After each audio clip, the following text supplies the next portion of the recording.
En Puerto Varas y particularmente en Puerto Montt, en el Tribunal Oral, en la penal, hay gran revolución en este minuto y tenemos nuestro enviado Francisco Sanfurgo que está en el lugar desde primera hora. Él ha estado viendo cómo se han iniciado los procesos para comenzar este juicio. Ya han llegado todos los abogados al lugar.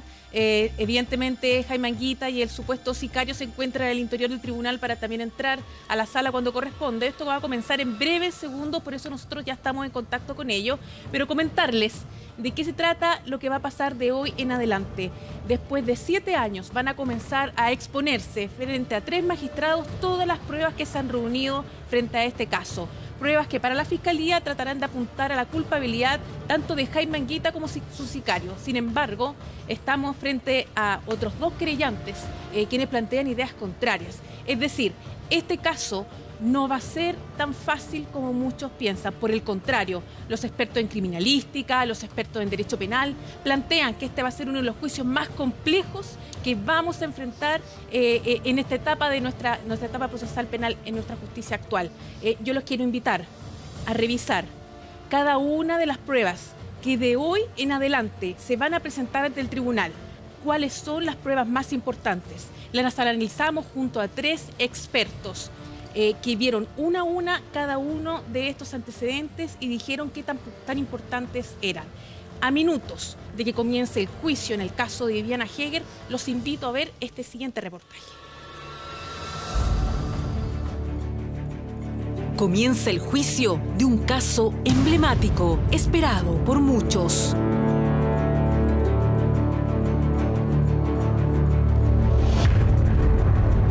Frente al tribunal se expondrán pruebas que Fiscalía, querellantes y defensa han preparado por años con un único fin: convencer a 3 jueces, más allá de toda duda razonable, de lo que realmente pasó con Viviana Heger ese 29 de junio de 2010. ¿Cómo murió Viviana Heger? ¿Por qué le quitaron la vida? ¿Y si fue un crimen por encargo? 3 grandes preguntas que el Tribunal Oral en lo Penal tendrá que responder basándose en las pruebas que les presenten.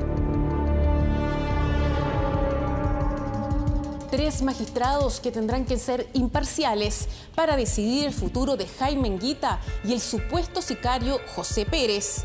Un análisis de prueba que nosotros en este reportaje también haremos junto a 3 analistas expertos en pericia criminalística, en medicina y en psicología forense.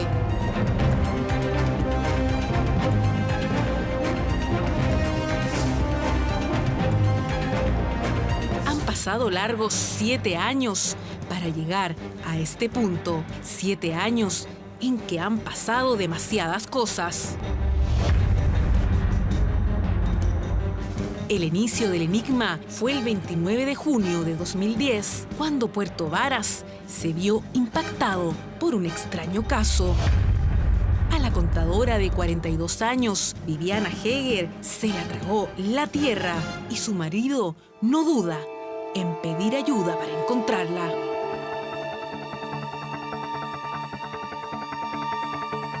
Se presenta la primera gran prueba del caso, el supuesto llamado telefónico extorsivo.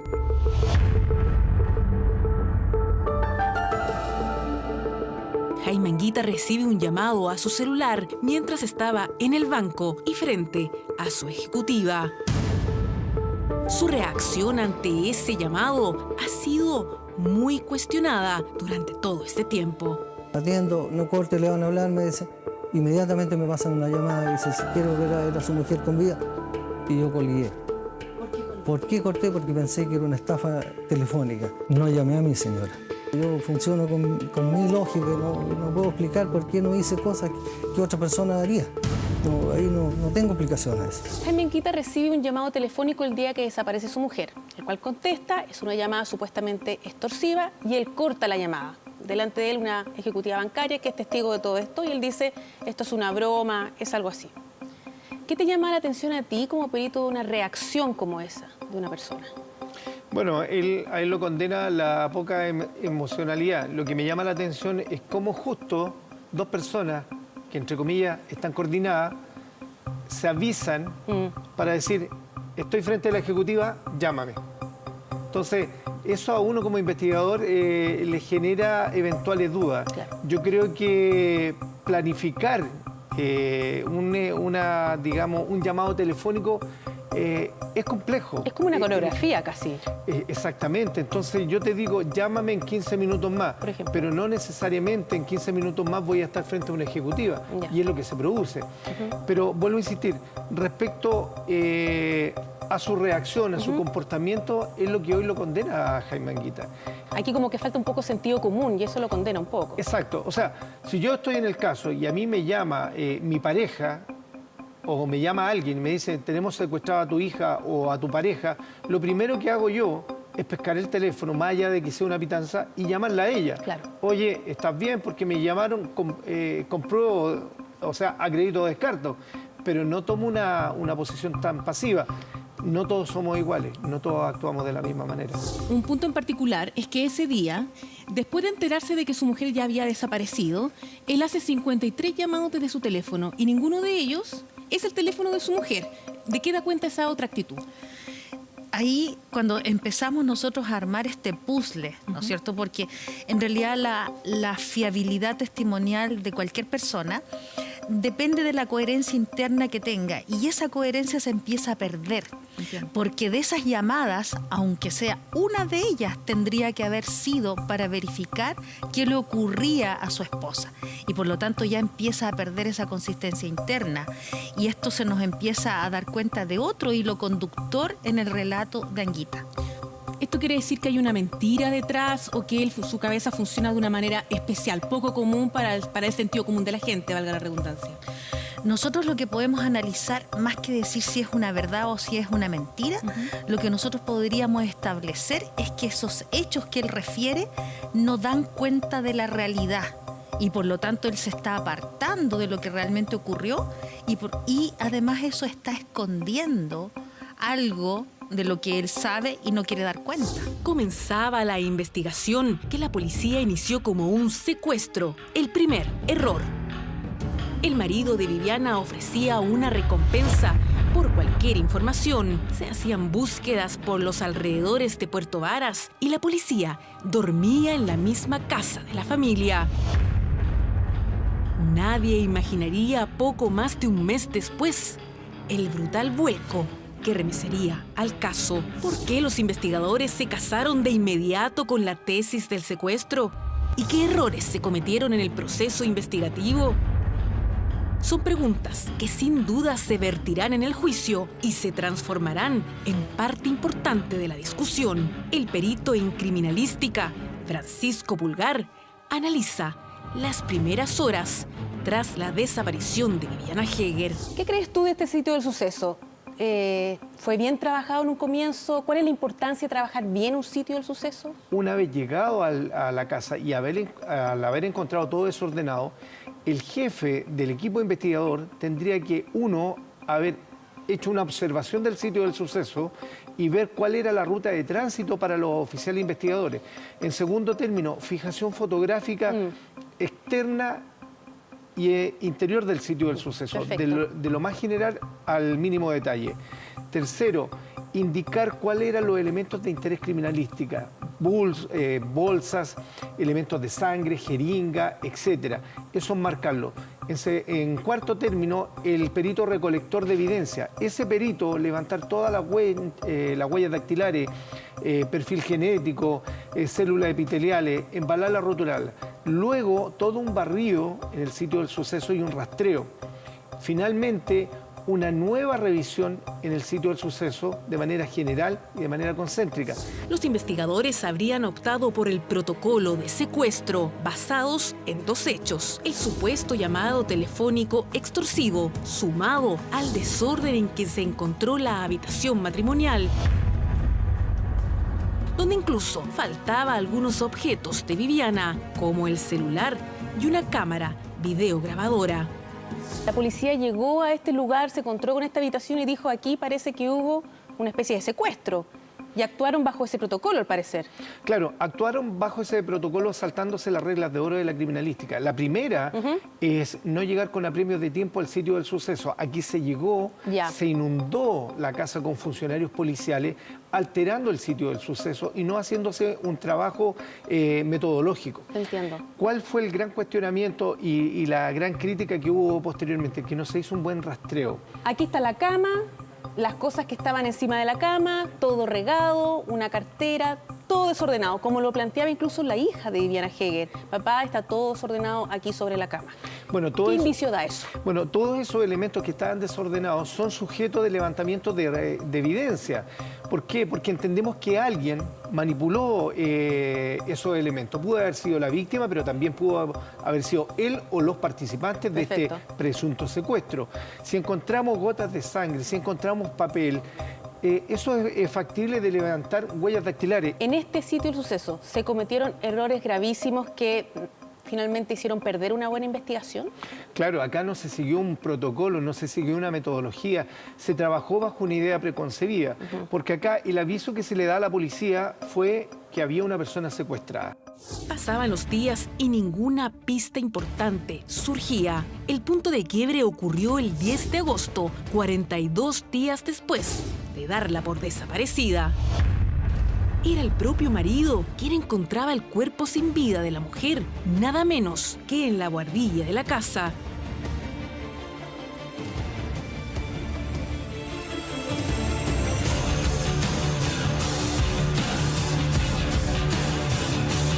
«42 días sin que nadie se diera cuenta, ni siquiera la policía, que durmió en el lugar durante al menos la primera semana de búsqueda».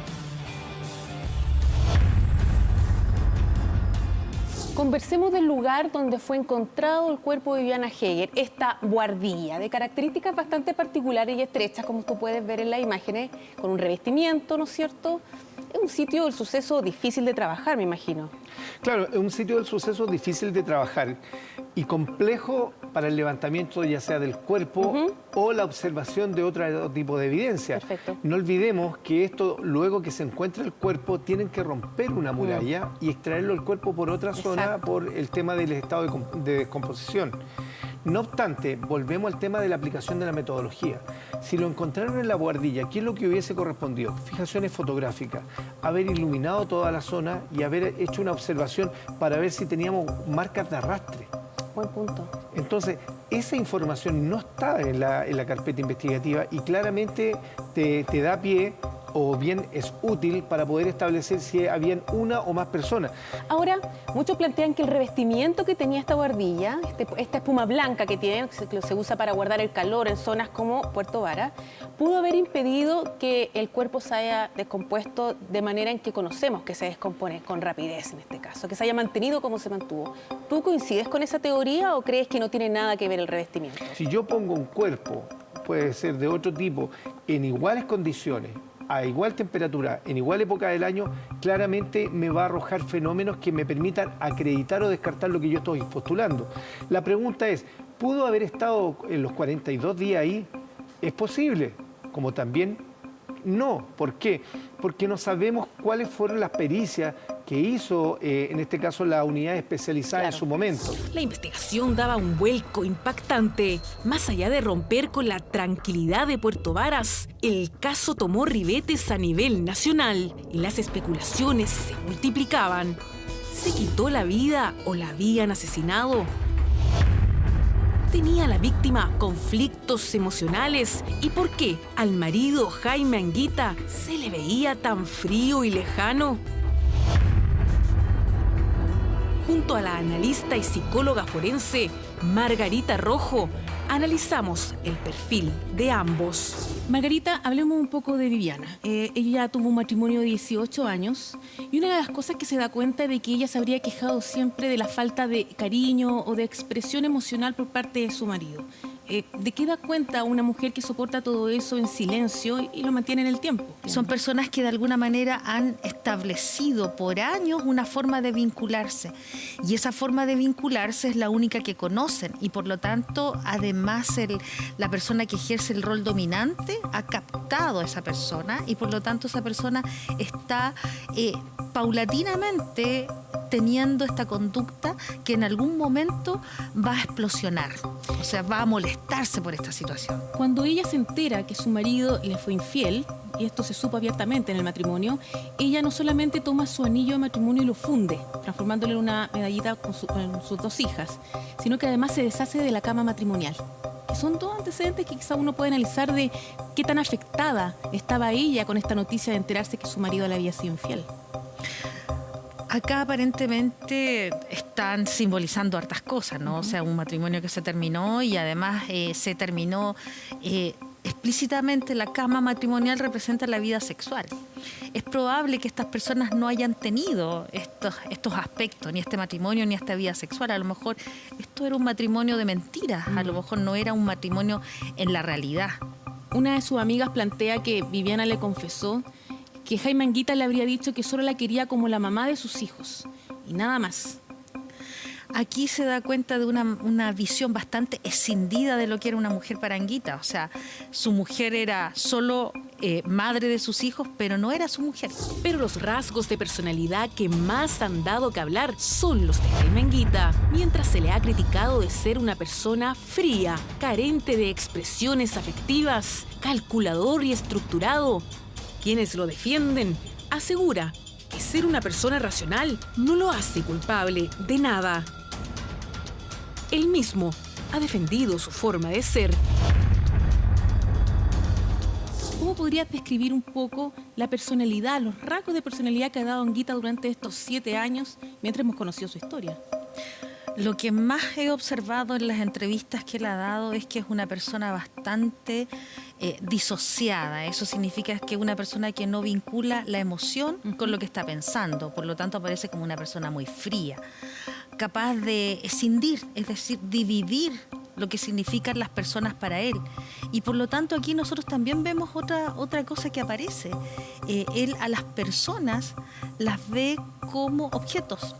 Entiendo. Y además no tiene nada que ver con que él sea ingeniero a que sea una persona a lo mejor fría.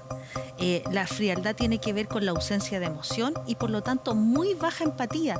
A lo largo de todas sus entrevistas no hay ninguna afectación por lo que le ocurrió a su esposa. No demuestra empatía, no demuestra ningún afecto. ¿Tú crees que podríamos estar frente a una persona con rasgos de personalidad psicopática? Aquí lo que nos sorprende es que precisamente los aspectos más relevantes para tener rasgos psicopáticos son aquellas personas que son frías, aquellas personas que planifican, que organizan, que de alguna manera van a cosificar a las personas. Y que además lo que hemos visto es que no hay ninguna empatía. Esas son características importantes en un eje que podría apuntar a esa personalidad de tipo psicopática. En más de una ocasión, para muchos, las declaraciones de Jaime Anguita generaron más sospechas que certezas. Por ejemplo, en 2015, y a 5 años de ocurrida la muerte de su mujer, el ingeniero aseguraba recién a la prensa que él había sido víctima de un intento de homicidio. Hubo un intento de asesinato hace 1000 personas, planificado. Estaba en conocimiento de mi señora. Ella no soportó esta situación. Esa noche ella no durmió y finalmente la llevó a quitarse la vida. Este es el argumento que él entrega para asegurar que él cree, que su teoría hasta el día de hoy, que su mujer se quitó la vida porque estaba pasando por un muy mal momento, producto de este supuesto intento de homicidio. Esto lo dice el 2015 y esto ocurrió el 2010. ¿De qué te puede dar cuenta esta actitud que él tiene de revelar este antecedente que para cualquier investigador puede ser vital? Bueno, aquí él intenta justificar algo que es injustificable. Aquí lo que más llama la atención, porque él es una persona que cualquier investigador le pondría el ojo, es porque él no tuvo ninguna conducta activa en poder aclarar qué le ocurrió a su cónyuge. Pero él participó de la búsqueda en los primeros días también. Sin embargo, eso es solamente una teatralización de que estaba buscando, porque activamente significa entregar colaboración para que además los policías puedan investigar, abogados, investigadores. No hubo ninguna conducta de ese tipo. Y eso está dando cuenta de que a lo mejor esto también es una coartada de él. Aparentar, ¿no es cierto?, de que a lo mejor su mujer intentó matarlo a él. Pero el perfil psicológico de ambos no fue lo único que llamó la atención de investigadores y de la gente que también seguía el caso con mucho interés. La forma en que se encontró el cuerpo de Viviana en la buhardilla era, por decirlo menos, extraña, especialmente porque Jaime Anguita, el mismo día del funeral, hizo conocer su teoría de que su mujer se había quitado la vida. Esa noche ella no durmió y finalmente la llevó a quitarse la vida. El problema de la tesis del suicidio es que era difícil de creer, considerando la curiosa posición en que fue hallado el cuerpo. Sobre la cabeza tenía los brazos cruzados a la altura de las muñecas y su pierna derecha estaba por sobre la izquierda, cruzándose a la altura de los tobillos. Su ropa estaba recogida a la altura del pecho y por debajo del cuello, y el pantalón abierto y sin botón. ¿Te parece que es la posición de un cuerpo que fue dejado por una tercera persona o de una persona que fue y se subió sola? A ver, ¿cómo acreditamos o descartamos? En este caso tenemos que, enfocarnos a que hay una declaración de un sicario. Sí. Si vemos la posición natural en cómo fue encontrada, claramente es complejo que un tercero la haya puesto el cuerpo en este sector. Pero como tenemos una declaración y él da cuenta la mecánica de tracción que ocupó, también genera inconsistencias de cómo él pudo llevarlo hasta ese lugar.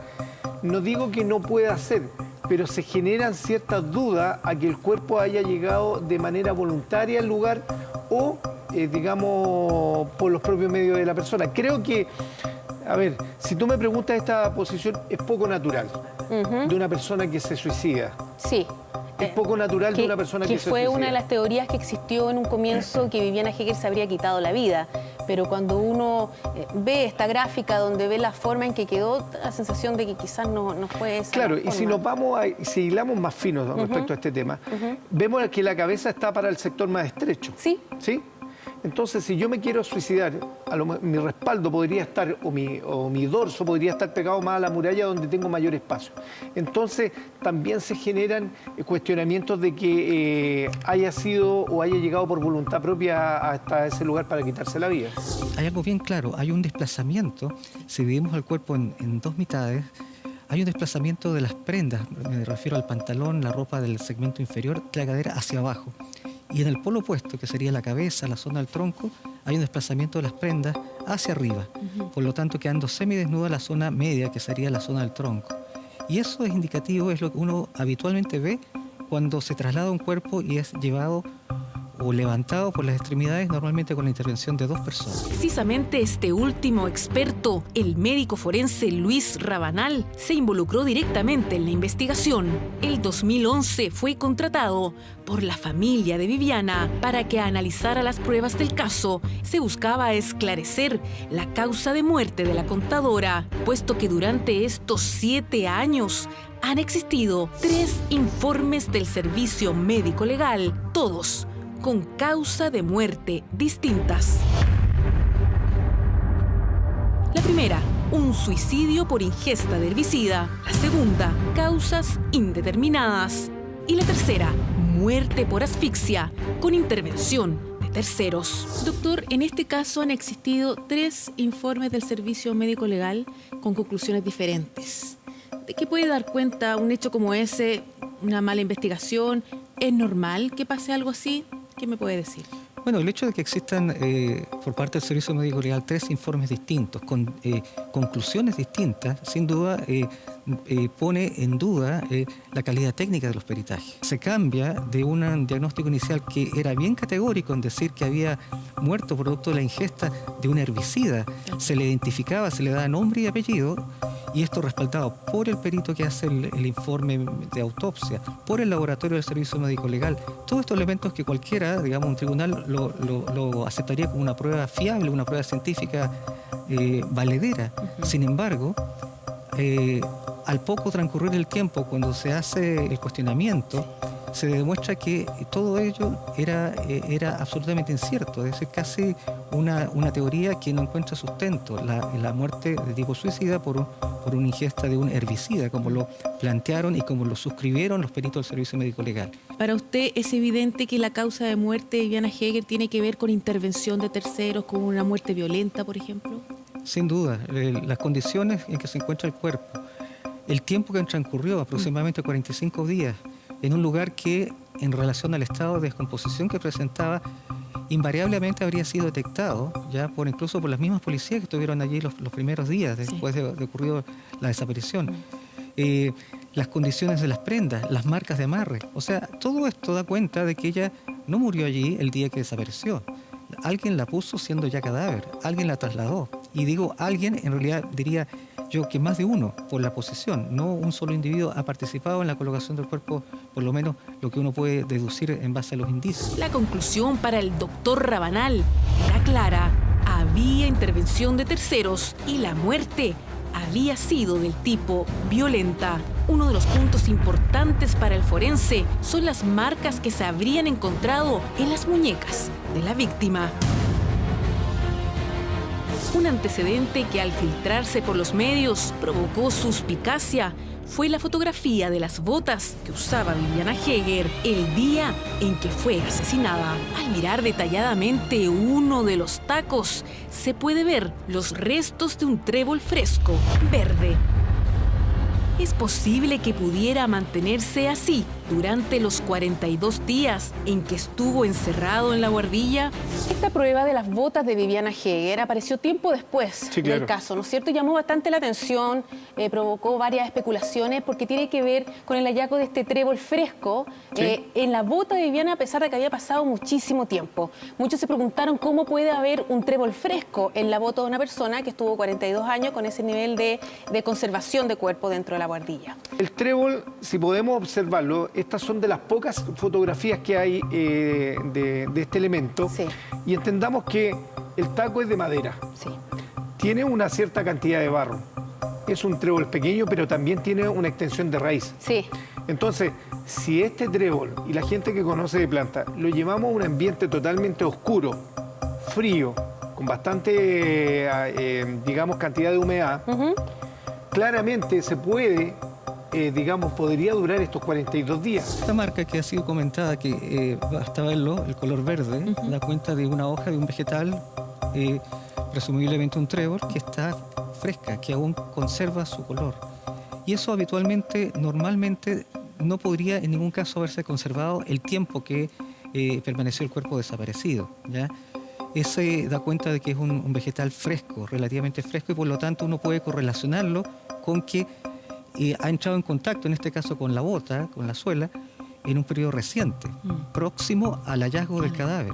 Estamos hablando que pueden ser desde horas hasta, no sé, un margen muy acotado de tiempo de un día, 2 días, yo diría no más de eso. La investigación continúa, pero llega diciembre de 2015 y el caso vive un nuevo e impactante vuelco. Un trabajador de la construcción llamado José Pérez Mancilla reveló no solo que él había sido el autor del homicidio de Viviana Heger, sino que además había sido Jaime Anguita quien le encargó el crimen. El marido de la víctima negó la versión, pero eso no impidió que la policía lo detuviera y lo formalizaran junto al presunto sicario. Él no reconoce mayor participación en los hechos y estima que efectivamente no habría intervención de terceros según sus dichos en este hecho, y básicamente él reclama una inocencia total. Porque la mayoría de la carpeta de investigación no tiene relación alguna con Jaime Anguita. que no existen elementos contundentes que puedan permitir acreditar su participación en los hechos por los cuales se encuentra acusado. Efectivamente, si las versiones de Jaime han cambiado a lo largo de los años es porque efectivamente la investigación, que en un principio se inició como una desaparición, que después pasó un secuestro, que después se estableció que había intervención de terceros. Lo que sucedió no está relacionado conmigo. Si ella hubiese sido encontrada en ese momento, a lo mejor, digo yo, aún estaba con vida, estaba agonizante, se habría aclarado todo en el minuto y a mí no me hubiese tocado vivir estos 5 años de tormento. Han hecho mucho daño juzgándolo. Es muy valorable cómo la gente ha defendido a mi mamá, pero cuando si hay que acusar a alguien de asesinato, tenés que tener mucho cuidado, porque si no es así, le embarráis la vida a él y a la gente que lo rodea. Precisamente la hija mayor de Jaime Anguita, Vivian, ha sido una férrea defensora de su padre. La joven, que tras los hechos se fue a estudiar a Alemania, decidió regresar al país cuando se enteró de su detención y en más de una oportunidad ha sido clara en señalar su tesis del caso, que la culpabilidad es exclusiva de José Pérez, quien habría entrado a robar a la casa y que se encontró con su mamá, a quien tuvo que matar para llevarse las cosas. Tras la confesión del supuesto sicario, una diligencia muy compleja de realizar fue la reconstitución de escena en el sitio del suceso. Allí, y durante casi 3 horas, José Pérez Mancilla entregó su versión de lo que habría ocurrido esa mañana cuando llegó hasta la casa de los Heger. Lo que más interesaba reconstruir era la forma en que le quitó la vida a la contadora y especialmente entender cómo, según él, la trasladó hasta la angosta buhardilla. Los expertos analizan esta prueba que podría considerarse como clave en el juicio. ¿Qué nivel de credibilidad se le puede dar a una reconstitución de escena respecto del testimonio del sicario? ¿Cómo se analiza un nivel de credibilidad de una persona que está en estas circunstancias? Hay algo que a mí me hace mucho ruido. Primero, el grado de protagonismo que él toma cuando está frente a toda la policía y el fiscal y dice qué quieren saber. O sea, no he visto en mi carrera como perito algún sicario que con ese nivel de frialdad o desplante, no teniendo un perfil de psicópata. No tiene antecedentes. Claro, esboza esas palabras. Lo segundo, que la mecánica de arrastre, él dice que él la toma por bajo los brazos, pero tenemos un informe de la médico legista que indica que ella fue atada en la muñeca. Entonces, ¿por qué se genera esa contradicción? O sea, ¿tú encuentras que el sicario Pérez se contradice en algunas de sus cosas? Bueno, acá tenemos los análisis médico-legistas que dicen que ella fue atada, pero según la reconstitución de escena, él dice que no la ató. Exactamente. Entonces, eso genera ruido. ¿Qué te pareció a ti ver esta reconstitución de escena? Bueno, a mí lo que más me llama la atención es un rasgo exhibicionista que muestra esta persona, que además dentro de su relato aparece como que tuviese conductas bizarras. No obstante, a esas cosas que podrían a lo mejor hacer pensar que él no estuvo, hubo algunos elementos que son sensoperceptivos y que solamente una persona que estuvo en la escena de esa situación podría dar cuenta. Y eso es lo que realmente importa, como por ejemplo cuando él da cuenta de que ella habría perdido el control de esfínter cuando él estaba haciendo una acción. Eso, por ejemplo, demuestra otro elemento o otro rasgo de personalidad, como por ejemplo el sadismo que tenía. Y ese sadismo además lo lleva a mostrar de una manera tan normal y además con ausencia de agresión, porque lo dice en diminutivo. Sí. Eso, por ejemplo, está dando cuenta de que él quiere aparecer algo que no es normal como normal. Y esa es su parte exhibicionista. Mínimamente estamos pensando acá de que esas características de personalidad lo llevan a ser un antisocial con características bastante bizarras y tal vez con un rendimiento intelectual normal, lento. No me da la impresión de que él hubiese planificado esto con tanta acción. Da la impresión que hay otro autor intelectual en esto. El carpintero de 51 años trabajó junto a Anguita durante 20 y asegura que este le ofreció 5 millones de pesos para matar a su mujer y que al final solo le habría pagado 2 millones. Del dinero que usted señala que se le ofreció, 5 millones dijo. Sí, así fue. 5 millones de pesos. ¿Recibió algo? 2 millones de pesos. Después de 3 días, más o menos, fui a la oficina, nos juntamos ahí. Él me abrió la puerta de su camionera, el copiloto. Yo subí y me pasa el sobre de papel. Me lo pasa y me dice que me vaya rapidito porque podía andarlo siguiendo investigaciones. La sorpresa mía fue cuando llegué a mi casa, abrí el sobre y conté, habían 2 millones de pesos, no eran los 5, pero en billetes de 5 y de 10, que usó su inteligencia para burlarse de mí. Me hizo matar por 2 millones de pesos. En su casa se encontró la cámara filmadora que se había perdido desde la casa de los Heger, una prueba material que sí lo sitúa en el sitio del suceso. Pero aún así, algunos plantean abiertamente que José Pérez Mancilla es un mitómano y que su versión en la reconstitución de escena sería contradictoria en algunos puntos. Muchos plantean que José Pérez Mancilla es un mitómano, que ha inventado muchas cosas en todo este proceso. ¿Qué grado de credibilidad le das tú al testimonio que él entregó en esta reconstitución de escena? Yo creo que la fiabilidad testimonial nuevamente está dada por el hilo conductor de toda la situación que ocurre ese día.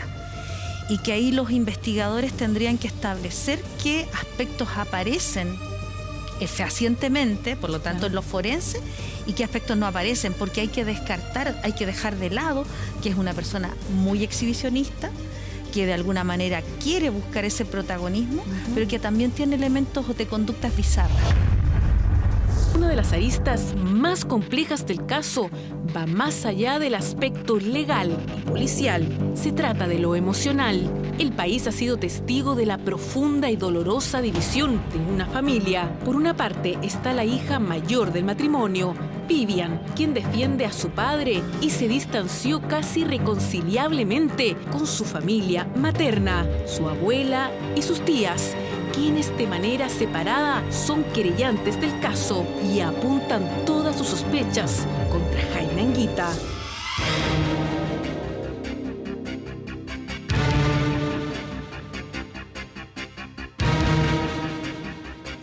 Un crimen que a 7 años de haber ocurrido comienza a vivir sus horas cruciales frente a un tribunal que deberá ponderar las mismas pruebas que hoy hemos analizado junto a expertos, sumadas a otras, para llegar a una conclusión imperiosa: saber qué realmente ocurrió con Viviana Heger. Una misión que, considerando todo lo ocurrido, no parece fácil. ¿Cómo crees tú que se va a venir este juicio? ¿Crees que va a ser un juicio fácil, difícil, que se va a llegar a una conclusión más allá de toda duda razonable? Bueno, yo creo que va a ser un caso complejo, más allá de la presión mediática que va a existir, sí o sí, porque un caso que ha conmocionado a todo Chile. Sí. Yo creo que el sistema de justicia, o bien dentro del proceso penal y en el mismo juicio, se van a vertir todos los errores que tuvo la investigación. Aquí, lamentablemente, la Fiscalía va a cargar con la mochila de los errores las primeras diligencias y que va a sacar y la defensa va a sacar provecho de eso. Lamentablemente, quienes pagan las consecuencias de estos errores son las propias familias, tanto del imputado como de la víctima. Y aquí podemos plantear, sin duda, numerosas hipótesis, pero el rigor científico tiene que estar en aportar la prueba objetiva, la prueba real. Y aquí no existe la prueba real. Solamente podemos decir que el primer diagnóstico de suicidio por un herbicida no tiene ningún sustento. ¿Qué pasó después? ¿Cómo murió? Podríamos hipotetizar que se trata de una asfixia, pero en un cadáver putrefacto es prácticamente imposible demostrarlo. Y la prueba, sin duda, se diluye y por supuesto la capacidad que tenga el tribunal de condenar o de decidir en base a elementos científicos. Yo creo que aquí, si la Fiscalía hizo de alguna manera bien su trabajo en términos de que haya hecho todas las pericias necesarias y además lleve un hilo conductor de la teoría del caso que sostiene la Fiscalía, se puede aclarar, porque si no ocurre lo que ha ocurrido en otros casos donde queda confuso, porque recordemos que la defensa en este caso va a ser bastante dura, ¿sí? Y va a tratar de desvirtuar, porque como han habido muchas teorías del caso, va a tratar de establecer y de desvirtuar la teoría de la Fiscalía, que en este caso piensa que el autor intelectual es Anguita. Y en ese sentido podría ser compleja, pero no imposible.